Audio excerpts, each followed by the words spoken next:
Been enjoying doing this for many years now.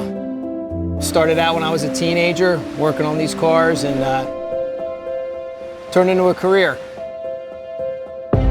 Hi, my name is Mark. We're here at Rob's Automotive. This is one of Rob's classic muscle cars. I work on them every day here at Rob's. I've been here for about 2.5 years. For me, it started when I was about 10 years old, watching my father work on cars. When I was 16, I bought a 70 Le Mans and started working on that. Still have it to this day. I'm 51 years old. This is something I enjoy doing. Really glad I have the opportunity to work here and work on some of these really cool cars. A 72 GTO over there, a 70 Yenko Nova.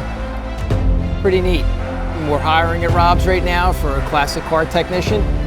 So if you're the type of person that is passionate about these cars, contact Rob's Automotive or LRA Enterprises, and we'll see you here.